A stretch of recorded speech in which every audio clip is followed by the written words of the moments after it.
భక్తుడు ఓ వాగుడ్డు మీద కూర్చొని తపస్సు చేసుకుంటున్నాడట. అట్లకెళ్ళిపోయే ఓ స్వామీజీ ఆ భక్తుణ్ణి పిలిచి, బిడ్డ ఎందుకు తపస్సు చేస్తున్నావు అని అంటే, నేను బ్రహ్మదేవుడొచ్చి వరమియాలని తపస్సు చేస్తున్నా అని అన్నాడట. పిచ్చోడా, బ్రహ్మదేవునికి హెడ్లు 3, పవర్లు నిల్లు, నువ్వు విష్ణుమూర్తి కోసం తపస్సు చేసుకో అని చెప్పిపోయిందట. ఓ 10 నిమిషాల తర్వాత కళ్ళు తెరిచి చూస్తే విష్ణుమూర్తి ప్రత్యక్షం కాలే.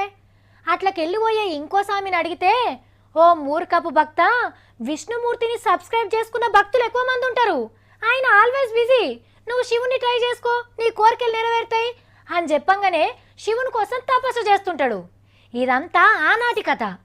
మరి ఇప్పుడు శివుడు మనందరికీ దొరకడు కాబట్టి మనకు అందుబాటులో ఉన్న బోలా శంకరుడేవలో మీకెరికేనా? ఇంతకు ముందే చెప్పినా కదా, కేసీఆర్ గారు బోలా శంకరుడు అడిగిన వాళ్ళకల్లా ఇస్తారని.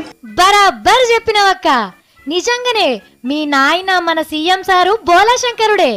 నోరు తెరిచి అడుగుడే ఆల్చం, లేదు కాదు అని అననే అన్నాడు. అడిగేదందుకు వెనక ముందైటోళ్ళ మనసులో ఏమున్నదో తెలుసుకొని వరాల వాన గుమ్మరిస్తాడు. బొక్కల్లేని చెయ్యంటే మన కేసీఆర్ సార్దే.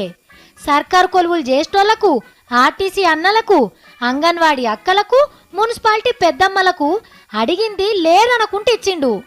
కానీ కవితక్క, 2-3 నెలల సంధి ఆశ అమ్మలక్కలు సీఎం సారు జీతాలు పెంచుతాడనే మాట కోసం ఆశతో ఎదురు చూస్తుండ్రు. జర నాయనకు చెప్పి వీళ్ళకు కూడా జీతాలు పెంచిపియక్క, మీ ఇద్దరు పేరు చెప్పుకొని బతుకుతాం అని ఆశతో అడుగుతున్నారు ఆశా వర్కర్లు. జర చూడక్క.